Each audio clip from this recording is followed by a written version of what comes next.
Hola. Hi. Bienvenidas a Super Mamás. Super Mamás. This is Paulina. And this is Bricia. We're new moms. We're sisters. I have a baby girl and a teenager. Yes, a 3-year-old teenager. And I have a beautiful baby boy at home. And as you can imagine, we have so much to share. We hope you guys enjoy the show. Okay, ¿listas? Here we go.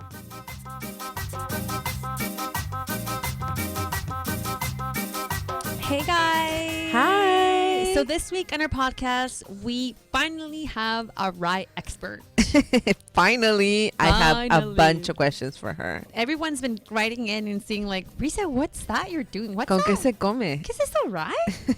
So today we actually have Erika Orosco Cruz, who is the owner and founder of Homeschool Garden, which is a RIE preschool and daycare. Your dream come true? My dream come true.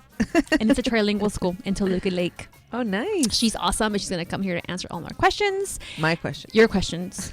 And we're going to talk about my sister's new workout plan. Oh, yes, Work guys. it. Work it. Wait till you hear it. All about it.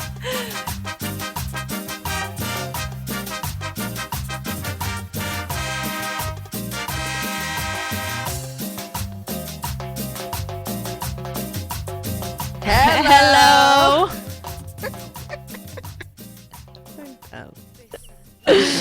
Hi, everybody. How's out everybody there. doing today? How are you, Paulina? I can barely move. You were walking like you're pregnant. 7 months pregnant. I'm so sore. Oh, my God. I'm so proud of you, by the way. Me too. Yeah, it's I'm hurting everywhere. Okay, so what's going on? Tell everybody what's happening with you right now. Well, after coming back from Oaxaca and eating like there was no tomorrow,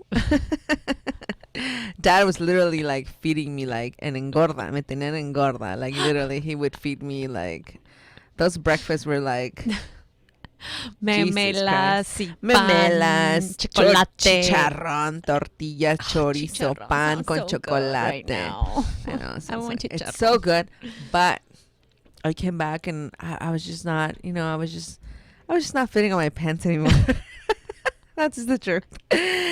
And then after the last episode we had with Elena, where we're talking about like, the whole when I used to like be very active and running and stuff, I was like, I need to get back there. I remember like when I felt my best, it's when I'm working out and, eating properly. Hello, Dad, I know. Dad. My dad is a prophet. Dad, es que ejercicio. Ejercicio y buena alimentación.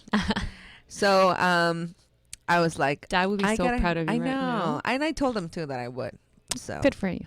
So, I started like working out and I started running, and then Tita Elizabeth, her sister, shared with us this workout that she's doing. And then I was like, let's do it. And oh my God. You can't even sit down to pee. I can't even sit down to pee, ladies. Like, it's so embarrassing. But yesterday I didn't quite make it down. I made it to the toilet. I just didn't make it down on time. Me ganó. It was just, it was horrible. It takes you 2 minutes to get down on the toilet. And up, so during those 2 minutes, something happened. Yeah. And plus, my bladder doesn't function the way it used to. But beside that, this morning was the time to do the abs, and Elizabeth was like, that's so easy, like that's the easy one, don't worry. And I was like, yeah, I'm gonna do it.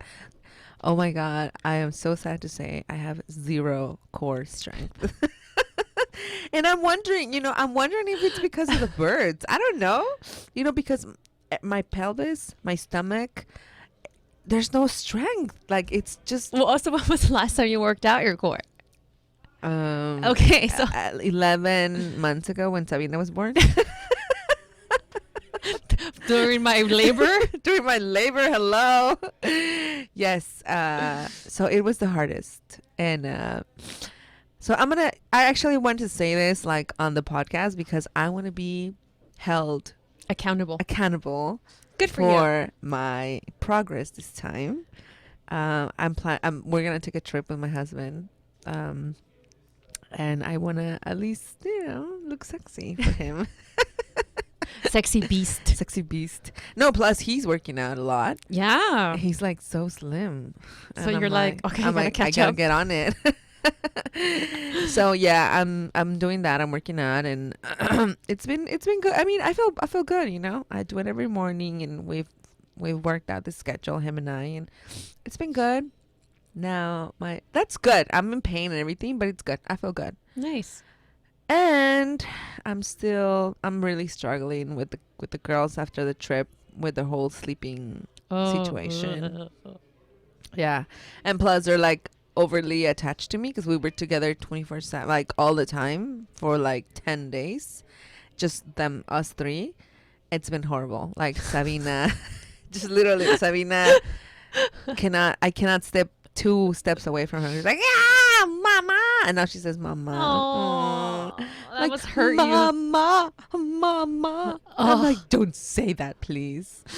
And Krista went back to like not knowing how to dress herself. And it's just hard. So that's me this week. But I'll let you guys know how it goes. I'll let you guys know how my core is. It's going. Anybody out there, give me some tips. Like, what do you guys do? Are you guys working out? Does anybody have time to work out? I'm glad that you're making time for yourself, though. I am. I just have to wake up like super, super early. Like I'm waking up an hour earlier. But that's good, though. That's something you're doing for yourself. So I'm very happy. That's especially after last episode. I think that's very important. That like, you know. I realized that that was a very big part of my recovery. Mm-hmm. So I just since I'm still working on that, I want to keep working on myself and not feel too comfortable with it's not about like the weight. I think it's just about me feeling well, feeling good. Oh, I'm so happy for you. Thank you. Oh, so how's your week? I'm gonna wait a little bit to work out again. I should do it to gain muscle. Yeah, you do not need to lose anything. In fact, I think I should send you to Mexico for like a couple of weeks. Para que te den atole. My week was good. I'm gonna tell you a story that happened this weekend here at work. I came to have brunch with my family, and I went to the restroom to change Santiago's diaper, and everything was going well. So this lady comes out of the stall. She came out directly from the stall. Okay, there was no washing her hands. She went from wiping her vajayjay, right? Hopefully, or not, or something else. She came out of the stall, and she looked at my baby. She's like, "Pequeña está más guapa. Ay, Dios mío, ay, baby." And my baby was like, looked at her with like this sign of, this look like petrified that this lady was screaming at him, and he started crying. And then it was like, "No llores, mi amor," and goes and grabs his hand. Ew. Oh my God. I'm not exaggerating, right? Like, no. I mean, I don't know what you were doing in there. It's exactly what I said. So then I grabbed her hand. Like, I grabbed the lady's hand, and I was like, "No se preocupe, señora. Está bien. And like, I put my hand, my arm between her and my baby. And I'm a point, I didn't care. Like, what she was like, "Ay, mija, no, es que si no lo toco, luego se va a asustar." And then she put my hand out and went and grabbed him again. Oh, wow. For the second time.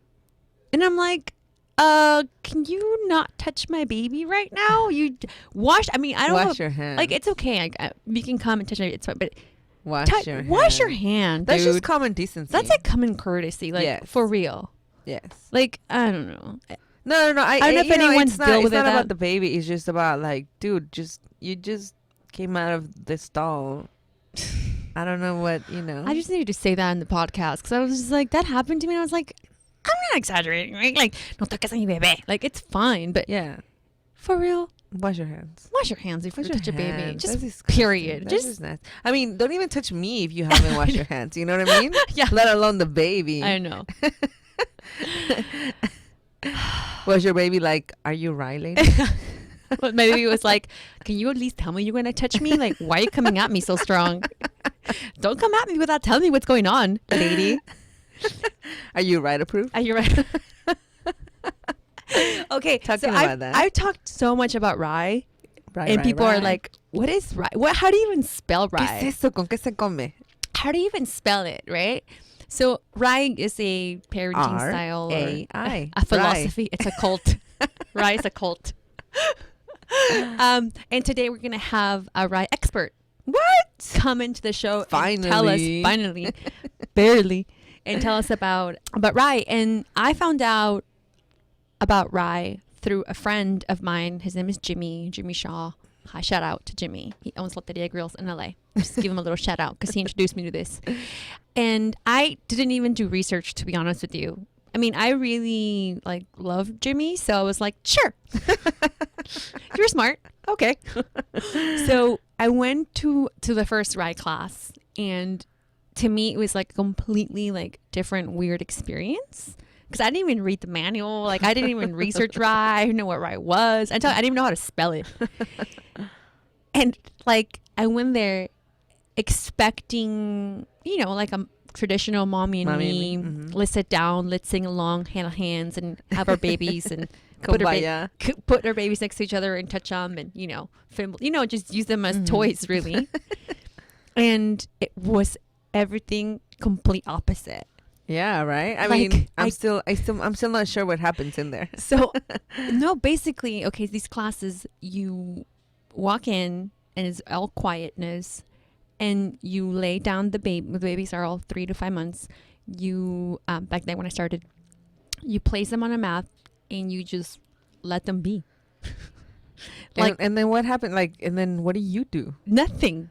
That's the thing. You just go and put your baby down? Yeah. You back away and you sit down. They give you special chairs that you kind of sit down away from the mat, and you let the babies just be and observe. Do you guys have conversations with the moms, or is there sometimes because my mommy and me there's always a subject? No, okay. Nothing. It's pretty much quiet, and if we have a conversation, we let the babies know we're talking about them all the time. Mommy's gonna talk to him about you now, or we're gonna talk about you, and and I remember in the beginning I was like, so I just come here and watch my baby? What the what?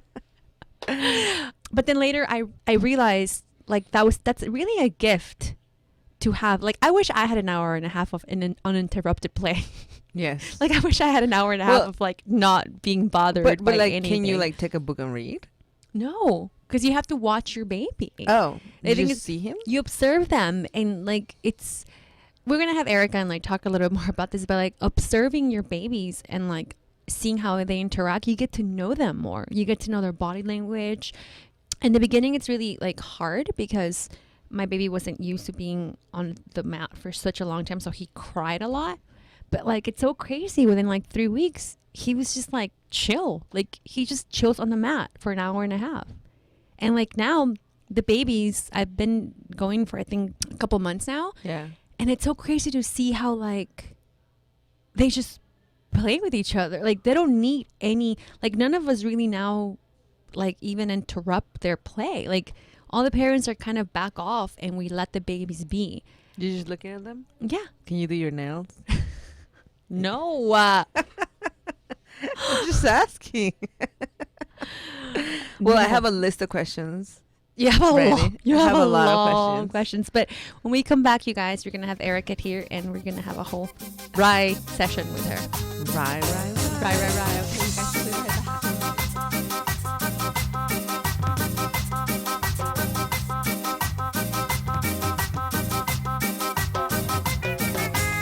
And we're back. Hi, we're guys. back. We're back. We're back with a very special guest today. I have so many questions for her. I have a list. The day my day has come. My day of redemption has come. I'm not crazy for having a rye baby, and we're finally going to learn everything about there is to be about rye. Welcome to our studio. I'm excited to be here. Oh, thank you. Thank you for coming and answering all of my questions. So I met Erika when I went to do an orientation with Eduardo, my husband, and I met her and I was like, oh, she's Latina. Oh, wow. Okay. So I'm not the only one.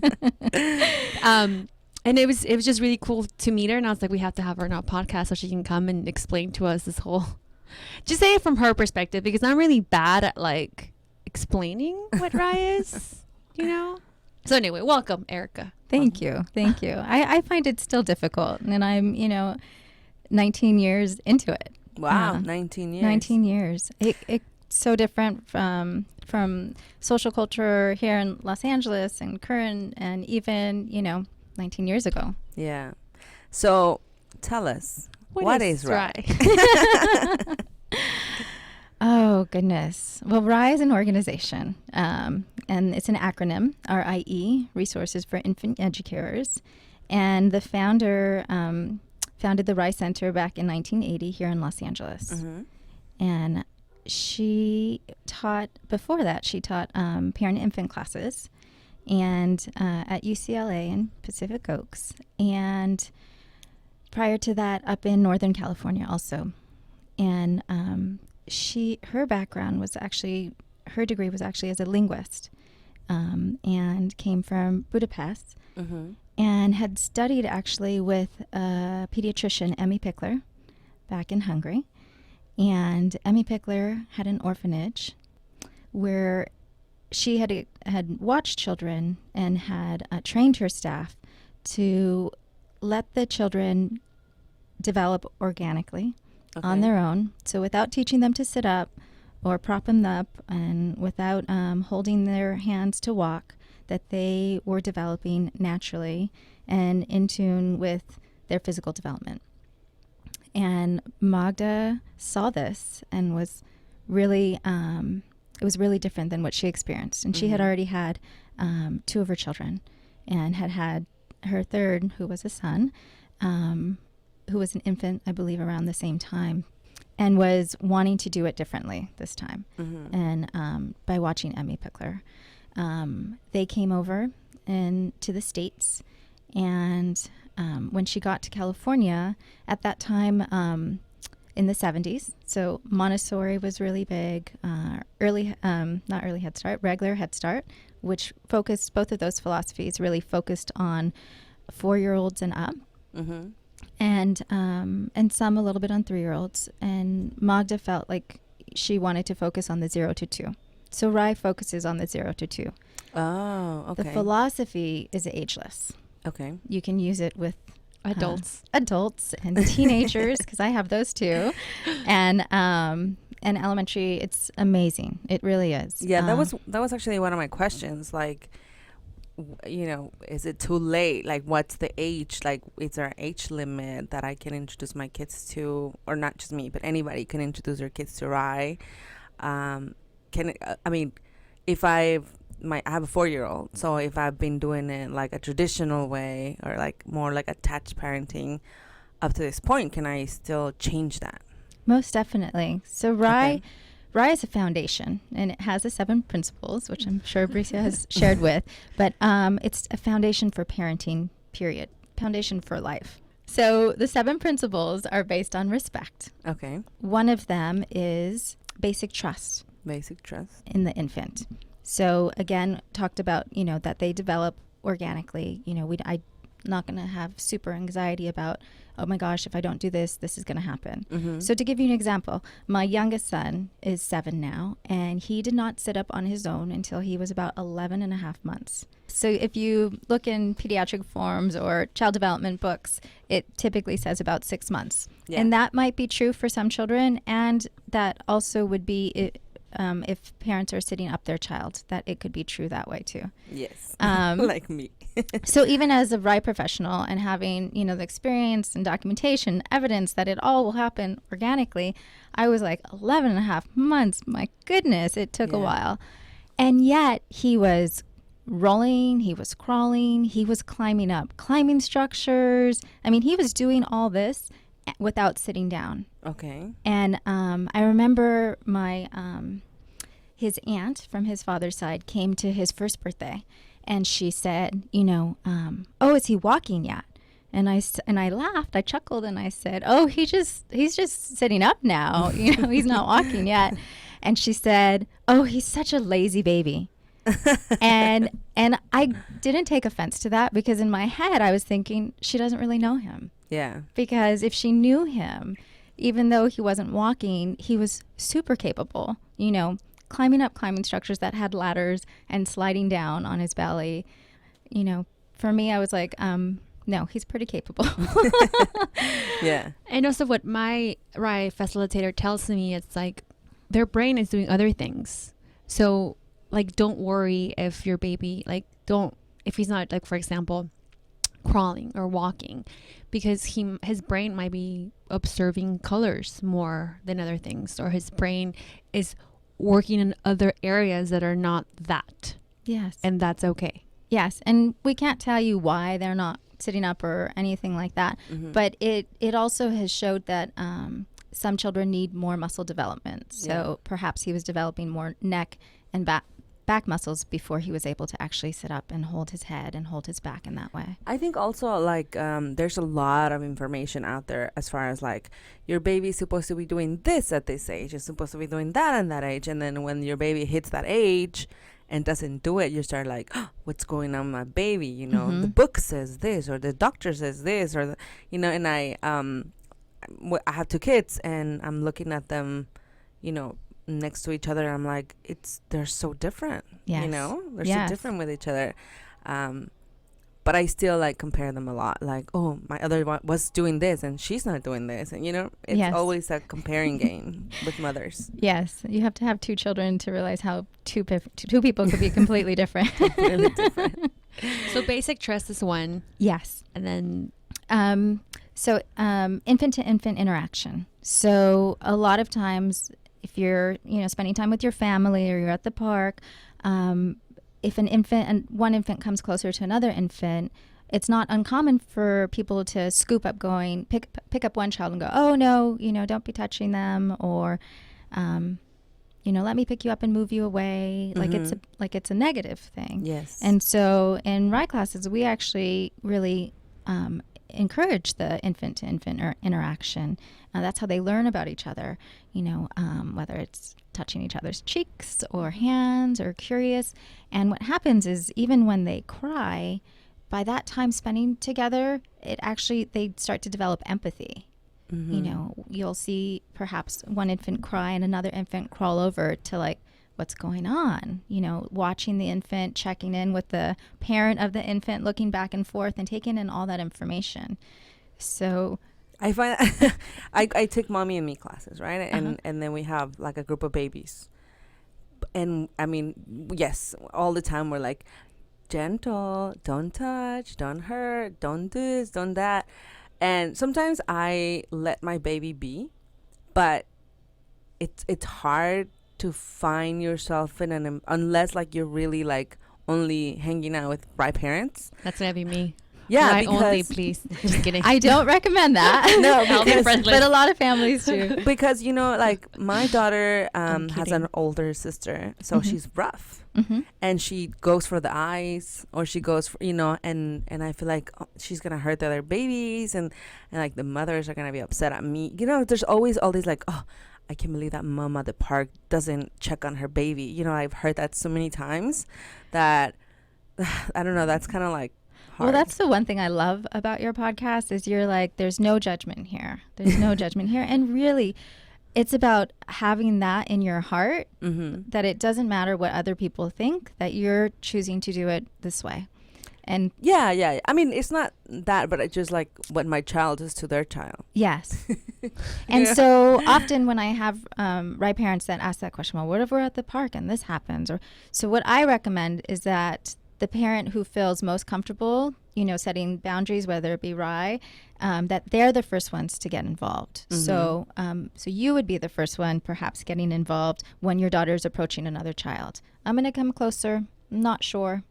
So then the other parent that's involved with that scenario can relax a little bit because she knows at least you're attentive to what's going on. So I also want to touch on like, because you just described the scenario, and I always, like, it's funny when I hear people describing RIE. It's almost like you're an sportcaster, because you have to repeat everything. And I was telling my friend, she's like, That sounds exhausting. Yeah, everybody thinks that. It's like, oh my God, I just don't have time to be talking to the kid all the time. But it becomes second nature. I've found myself. Like, I think you've seen how I talk to my baby when I'm going to step out of the room. I'm going to go do something or tell him what's going on. That's why I love RIE so much, because you do put so much trust in your baby. And like, you start finding out like they're really like little humans. And I feel like sometimes people treat babies like they're a different species. And it's like, they're still humans, right? Well, so many, just in general, so many fathers are really hands off because they're like, well, I'll get them when they understand me, or I'll be more involved when they can hang out with me. And they really miss that opportunity to be closer, and have more of an attachment to the children when they're younger, because we don't have such an awareness of how much they're really picking up and how much they can really understand. I just went to Mexico like a couple of weeks ago, and my mom was telling everybody about Bricia and the RIE. So one of my uncles was like, but I don't understand. Like, a child does not react the same way as an adult. That makes no sense. And I was like, I don't really know much about that. Like, I was just like, no, but it works. And he was like, but it doesn't make any sense. He's not an adult. And I was like, I don't know what to tell you. So before they're able to communicate with language, they have a development of receptive language that happens way sooner. So, I don't know if you're a little bit younger than me, if you all remember Charlie Brown and his teacher. Yeah. And so, we never heard Charlie Brown's teacher. It was always wah, wah, wah, wah, wah, wah. So if you can imagine that that's what infants experience of like all this, language that's happening, they're not quite getting. But when we're consistent with our language, like, I'm going to change your diaper, I'm going to pick you up, I'm going to turn on the light now. All this repeated that you say like 20 times, 30 times a day starts to get ingrained, and it's consistent, and they start to understand. Really young. So I work makes sense. I work with infants postpartum. I'm postpartum doula. So from like the day that they're home, I'm with them. And I'll stay. I'm a night nurse, so I'll stay with the children so that the mom could sleep as much as she can. And oh, God bless your soul. And I need to get me one of those next time. So I've worked with families where I'll be speaking like this to a brand new baby, and he'll maybe, for example, maybe stir in the middle of the night, and I recommend lights with dimmers. And so I say, I'm going to turn on the light a little bit so I can see that you're okay. And I turn on the light just a little bit, and I'll approach the crib and making some vocalizations, and then we'll kind of drift back off to sleep. And I said, I'm going to turn off the light now, and turn off the light. And he's responsive to that. That makes sense. Yeah, because I was telling my sister the other day that I'm just noticing that my older daughter, like, not just noticing, but I started noticing a while ago that all the things that I repeated to her, like back when she was a baby, like she knows what I mean now. But I didn't know it started that early. So that's good to know. I picked up a lot of tips from my sister about like, talking to my daughter and stuff. And she's 11 months, so changing her diaper is a challenge for me now. Yes. And I started talking to her yesterday, a couple of days ago. I started telling her like, I'm going to change your diaper now. I'm going to put your pants. And then she just looked at me and she calmed down, and as I was reading about RIE, they were saying that it's about the parent also slowing down and not just like trying to rush and trying to do everything, but you actually slow down and take it in and be more calm when you're doing certain things with your baby. Yes. So one of the other principles is just what you talked about, is active participant. The infant is an active participant. So that's a big one. She was passive when you were just doing the diaper changing to her body. That's like us when we go see the OBGYN, you're getting your cervical check, and you're like trying to check out, and how's those Dodgers? You're being passive because something is happening to you. And when we have them participate like an active participant, even if it's, I'm going to change your diaper, you're giving her information about her body that she's going to have to take care of for the rest of her life. So why not have her already participating in that, That makes sense. in that way? And so instead of, having to check out and try and move away from you, because I'm sure she's more mobile than she was 6 months ago. Oh, yeah. So that's why it's become more of a challenge. And yeah. I'm not going to sit here and just let you do something, but if you involve her in it, then she's going to be more of an active participant in it. Yeah. So that's another principle. So an environment is huge in RIE. You want an environment that's challenging cognitively so that they're challenged by it. You also want it to be emotionally, you're not abandoning. A lot of interpretations of RIE is like, oh, you just leave them alone. You don't really do anything with them. But environment's huge. So setting up an environment that supports you. So Bricia was talking about a diaper changing environment that supports you, where you're not, having to, push things away or say no to the light switch or things like that, so that you're just focused on the diaper change and you don't have to be worried about other things. One of the other things that I find, I don't know, I mean, I don't even know if I'm right, but challenging about RIE is like, I'm very nurturing. I'm like, when I see my nephew, I want to like hug him and kiss him, and, I contain myself. I don't do it. But that's just my nature. Uh-huh. So, I hear a lot of people are like, well, in RIE, you can't, you were telling me you can't tickle them. You can't like kiss them.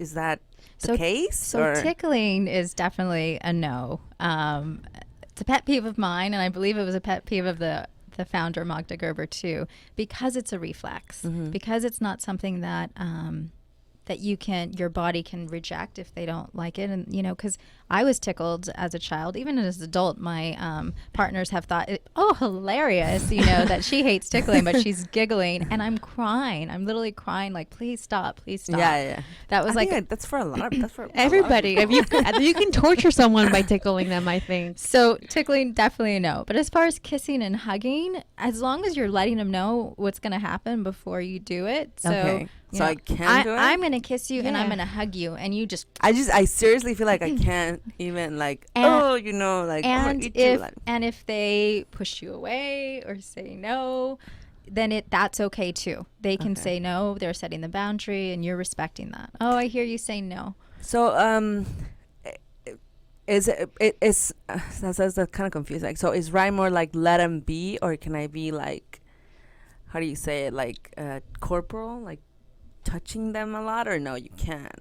So everything that we do is stimulation. And so if they're playing or they're hanging out or they're, doing their own thing, then we do ask that you respect that and not invade their space. Or and if so for me, if I know that I'm going to have a phone call at a certain time, or I'm going to have to leave at a certain time, I want to make sure that I get in some time with my children. So it may be, for a 3 or 4 year old, it may be, right now mama can give you hugs and cuddles, or I can read you a book, because in a little bit I'm going to have to leave, or I'm going to have to go take a phone call.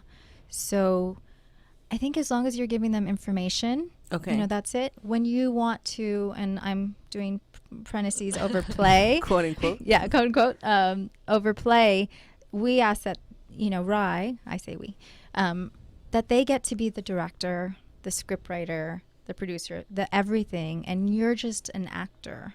And so if she brings you a cup of, here, mama, here's a cup of coffee, and that you receive it and go, and take your sip or whatever it is that she's wanting to engage you with. But you wouldn't say, well, I don't want coffee. I want tea. Because then you would be the scriptwriter. Yeah. Okay. I know what you mean. So if I could just go to one of the other principles, just I think what refers more to your question, is that that the children, one of the principles is uninterrupted playtime. Okay. So that they have playtime where you are not putting yourself into it. And that, for a young infant, it might start at 10 minutes, but it's not uncommon for RIE children under 1 to have like an hour and a half of uninterrupted playtime. My daughter does not. So to give you an example, my son would wake up and I would, change his diaper and put on some fresh clothes. And then I would go and lay him down in our dining room, which was his play space.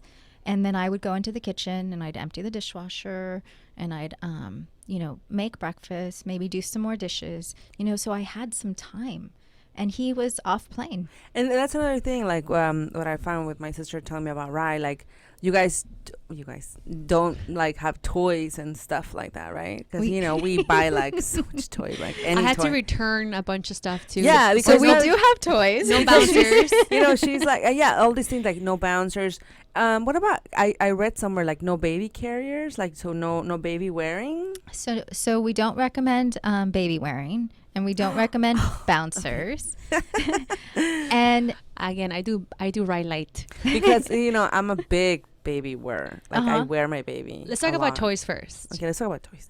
It's too much. So Magda referred to them as play objects because, a yogurt container could be a toy, but you wouldn't go to the toy store looking for a yogurt container. Yeah. And what I loved about Magda and with RIE, Magda was an aristocrat in Budapest and lost everything and had to leave flee her country for their safety. So from the top to the bottom, she really wanted it to be accessible for all. So you don't have to go and buy these expensive toys, or you don't have to make, wooden, play toys or whatever it is. It was accessible for all. So a lot of the play objects were like yogurt containers or water bottles or simple balls. So the objects are that you can do more than just what it was made for. Okay. So my husband will love this. So Magda would also say less is more. And there's tons of studies on play that if you have like a toy box full of toys, that it will most likely get emptied and not actually play deeply with an object because it's overstimulating. That's what I find myself doing. Like I put a container full of stuff in front of her, and she just have fun emptying it out. And not play. You're right, not playing with the stuff. And then you can go to somewhere like Haiti. There's a dad that again grew up fleeing different countries, Vietnam, Cambodia, things like that. And he said, we played with a stick, and that was fun. And we played with like abandoned tires, and that was fun. And they talk about that when they study play, of kids with less have richer play. And so it's more imagination, more creativeness, more experiences with it. And if you look at our social culture, it's like buy more, buy more, buy more. And we don't use, and RIE does not recommend any battery operated toys. And the idea being that the object is passive. That means the child is active. If the toy or object is active, like let's say a battery operated something, then the child is passive. Yeah. That makes sense. Now, can there be a mix of like some sort of like RIE and it? I mean, because like I said, I'm like, I love wearing my baby. That's like my thing. I love, wearing her. I love I'm very, attached to them. And I heard in one of your other podcasts that you're not sure if this might be your last, so you really wanted to savor the moments. So it's like, can there be like a mix? Yes. I think Bricia talks about being, I'm right light. And so, of course, whatever serves your family, and that's what a lot of families do. And even Emmy Pickler, when she was in Budapest, when she was a pediatrician, back when they did house visits, can you imagine that? She would go weekly to her patients and do house checks and, like, are they healthy? Here's the recommendations, things like that. But parents would do their own thing. Okay. And so when she was starting the orphanage, most of that was, I want to see if this is possible, because parents get to do their own thing in their houses. Yeah. But here, let's see what happens. So the baby wearing, and there's lots of times that parents baby wear to go walk the dog or to get things done, and they're not really being conscious of it, of being, I could be on a phone call or I can be cooking.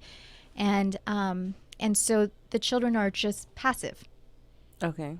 And what we found is if you have a safe environment and you can put the child in that safe environment and you can go do those things, that when you have time to be there consciously with them, then you can go into their environment and not necessarily be wearing. Yeah. Also, just like with the bouncer seats, with the baby wearing, they're forming to your body with the baby wearing, and with the bouncers and the baby carriers, they're forming to that object. So it's not like their head is, the heaviest part of their body, to well over past 2 years. It just is. And so when they're laying on a flat surface, like, a carpet or, a blanket or a foam, mat, that they're being completely supported. When they're baby wearing or in a bouncer seat, all of that weight is then compressed into their neck. Mm-hmm. So it's different ways to look at things. Yeah. And you can still touch your baby and again you co-sleep with your baby and still like give him that nurture. And the way that we recommend feeding is so intimate. It's so intimate. They're in your arms. They're not in a high chair or a bouncer. They're in your arms. You're looking at them. Your arm is supported. And you're reading all their cues. Yeah, when they're in a bouncer or in a high chair, when you move the spoon towards them, you might not see them move back slightly. But when their head is caressed in your elbow area, you will feel them move their head. And it's a different kind of intimacy. And diaper changing, becomes, very intimate also. Is there a lot of Latino families? Do you know a lot of Latino families that do RIE? Because it just so goes so much against our traditional upbringing. That's why I think a lot of people find it so like strange. Yeah, I find that there's more now than when I was in the program with my son. So when the books Your Self-Confident Baby and Dear Parent were published, my son was photographed for both of those books. He's now 18. But when they were published, to give more of a mix of, yes, there is a possibility for Latinos to participate in this. And still, RIE is still with the, I want to say, upper middle class. It is not making moves in the way that I wish that it would here in Los Angeles. Now in Sacramento, they have implemented some fantastic RIE training that are going to early Head Start programs for farm workers in the Sacramento area, Yolo County. Gail and Adele is like spearheading that, and that is it's phenomenal. That's phenomenal. amazing. So these are we're gonna have a little RIE baby section in Sacramento. Exactly. So and it's they leave their children from 6 a.m. and not till sunset do they come back and have this their children received in that way. And so to have that kind of environment and for them to experience that, even if it's 3 months, 6 months, 8 months out of the year, that's a huge thing. And the families are absorbing it. Like it's not so foreign that they have a distaste for it, but they also really don't have, if their children are going to be interacted in this way, then they want to also be on the same page as that. And they see their children understanding at younger and younger ages than what they ever expected. And then like, I'm into this. I'm on this. That's cool. Oh, that's cool. Okay, let's take a break, and then when we come back, I know we're gonna get another tip from her, and we're gonna come back with her tip or pick of the week. We'll be right back. So much.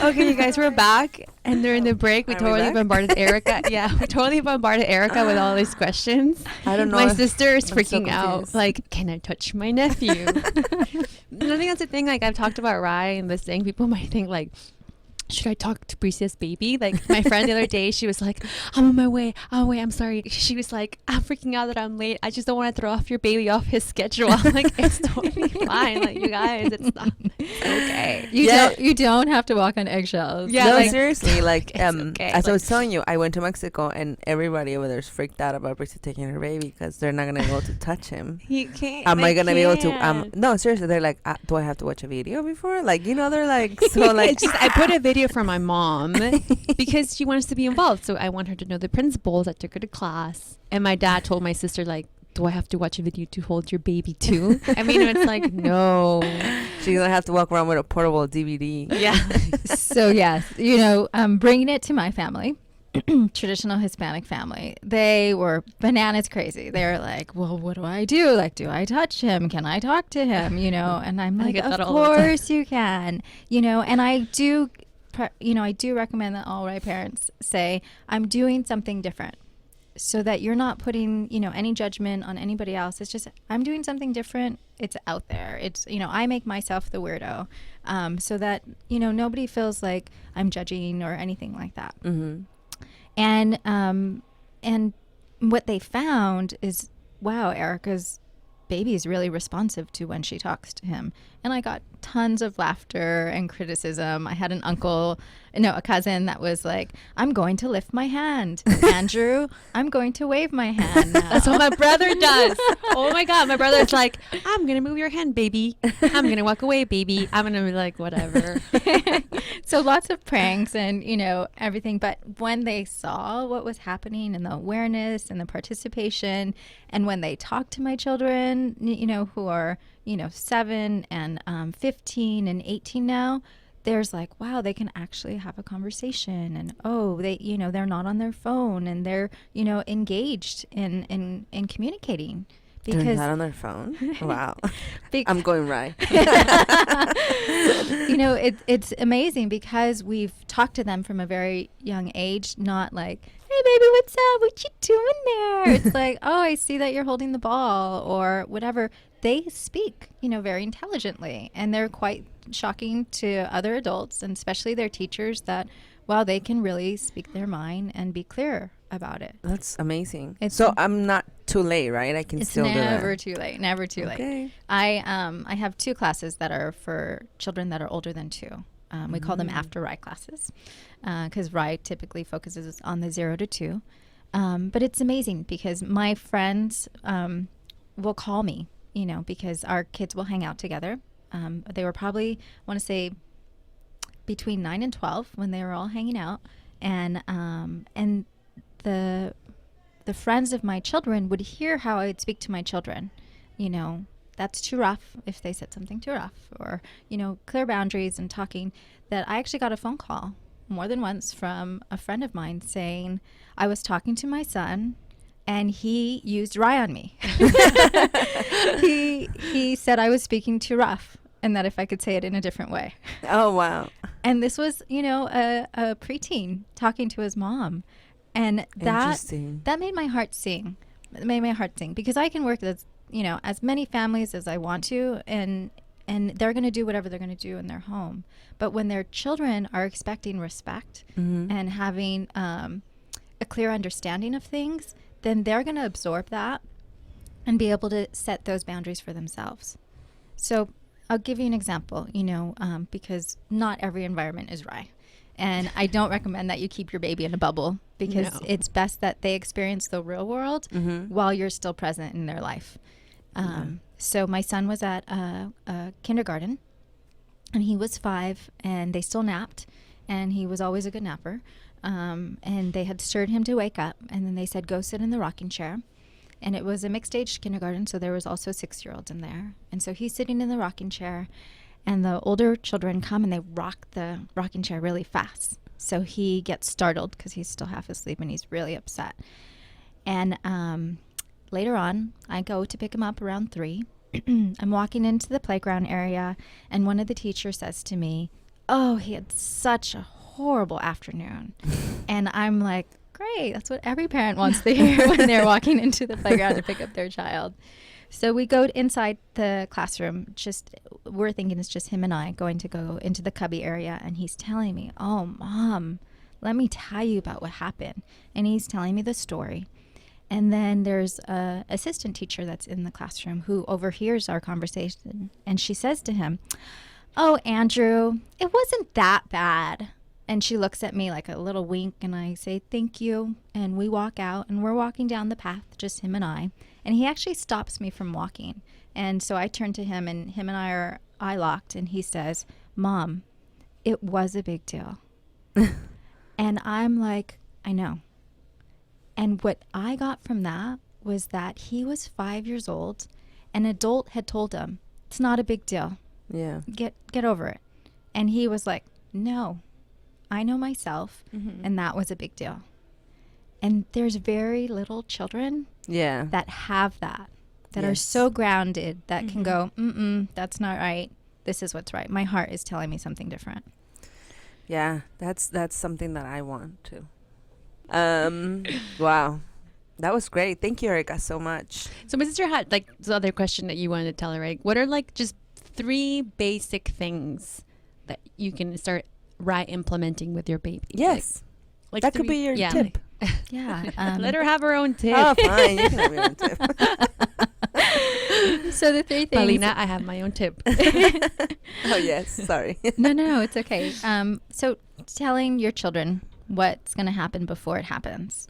So, you know, whether it's a diaper change, I'm going to go get a diaper and put it on the diaper changing table because it's time to be changing your diaper. Then you go over to the diaper changing table, you lay the diaper down, and you come back and you're like, okay, I'm ready now. So what is happening in their brain is that things are happening around and it's unpredictable and not safe. And so they're unsure. We want children to be so sure of themselves that they can play freely and not worry about what's coming next because I don't know. So, you know, letting them know what's going to happen before it happens. The other thing would be, you know, setting up an environment that supports you. Okay. So if it's bedtime and you have a gajillion toys out, it's really hard to make that shift from, okay, you're playing and now we're going to, you know, go to bed. So start with a routine of what your bedtime looks like. So it may be picking up the toys, maybe turning down the lights to dim. It may be closing the curtains, whatever your routine is. Cues. Cues for them. And you, like I said, you can do this with a 4-year-old and you can also do it with a 4-month-old of cues of getting ready. And then consistency. Consistency. Very important. I think in all parenting styles, consistency is the best. Thank you. I will start today. Start small. Don't feel like you have to do everything. One more thing to do to add to my to-do list. to your mom list. That's why you're super mamas. That's a heavy title we put on ourselves.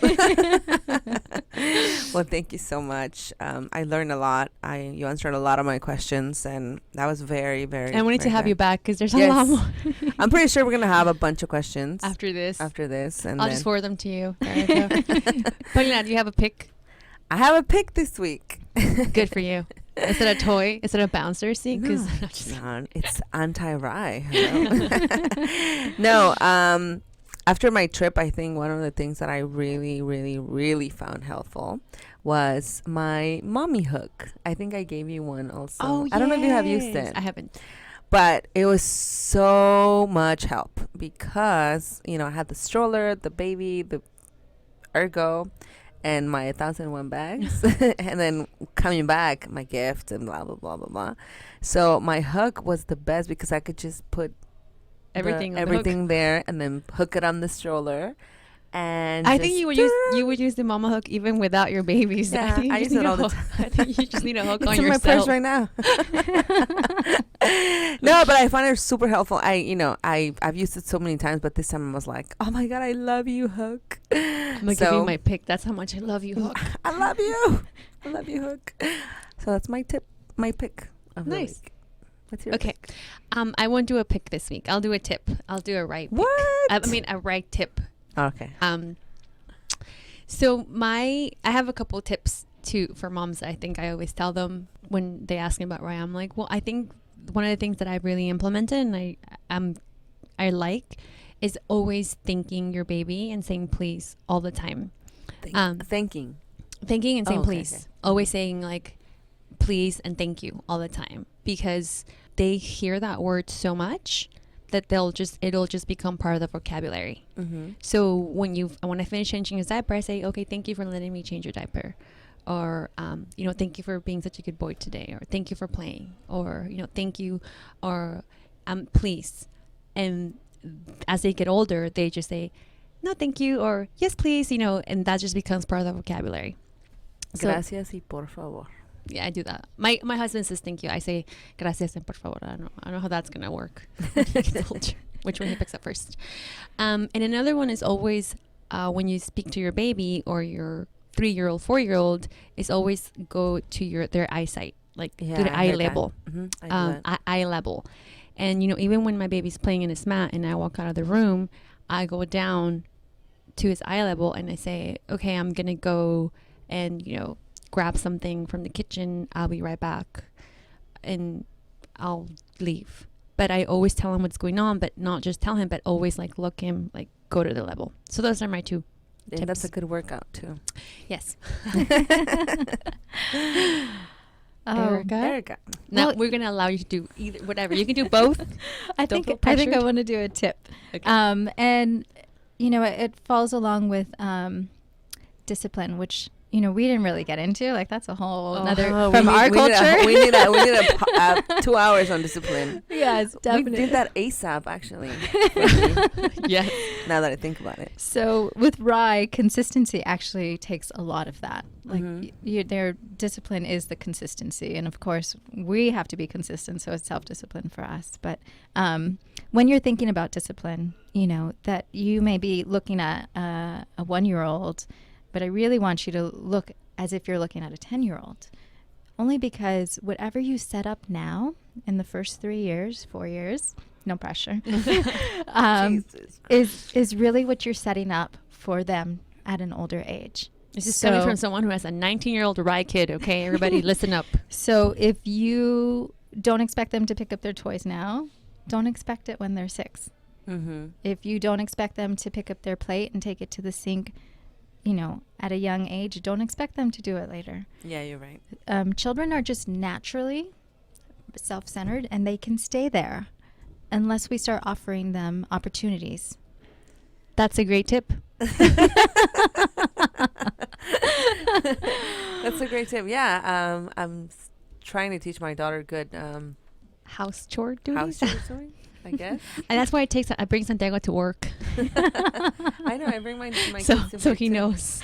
Don't expect him to work later if you don't put him to work now. That's why to help out on the family business if you don't bring them when they're 5 months. That's so dad. I know, right? That's dad. That's right. That's right. He didn't give us much choice, though. He just made us work. And there you go, ladies. The RIE in less than 40 minutes. I feel like it's gonna be like a special edition. Just part 1. Let's have you later come back. Yeah, let's have. Yeah, I'm gonna put some on practice, and then I can have you back to see. So, ladies, so anybody who live in LA, Erika has a daycare preschool that is RIE friendly. It's in Toluca Lake, and it's called Homeschool Garden, and it's a trilingual place. That's amazing. Preschool. That's a plus. Spanish, German, and English. We already had an episode about having our kids being bilingual, but maybe I'll have my kid be trilingual. But where can we find you, Erika? Where can people find Facebook is probably the easiest. Okay. We have for the school Homeschool Garden, or is our Facebook page, and then we have Optimistic Parenting for our RIE and after classes. So I offer classes using the RIE philosophy for infants and toddlers up until the age of 2. And then I offer after RIE classes for children that are 2 all the way to 10. Oh, nice. See, Paulina, you can I'll go. be visiting you soon. There's still Optimistic hope. parenting. There's still pair. hope. My children are not that bad. Well, thank you again so much for coming. We learned Thank so you. much. I learned so much. Everyone should go I RIE. learned so much. It's been a lot of fun. Thank you. I'm gonna play this episode to all of my family members. Like, see, guys, it's not that weird. It's not that bad. You can Okay, touch guys. him. Just tell him before. I'm gonna touch you now. Okay, guys, thank you so much. Thank you, guys. Don't forget to check out our Instagram at _Super Mamás Or Facebook, Super Mamás Podcast. and our website. www.supermamaspodcast.com. Don't forget to subscribe on iTunes, please. Subscribe Rate us. and rate us. You guys, rate us. Good ratings, Give us please. a 5-star. It's not that hard. All right, guys, we are out of here today. Thank you, guys. Erica. Thank you, Erica. Oh, thank you. We're gonna hold her hostage. We're gonna finish the show. Super Mama. Super Mamas. Bye. Bye.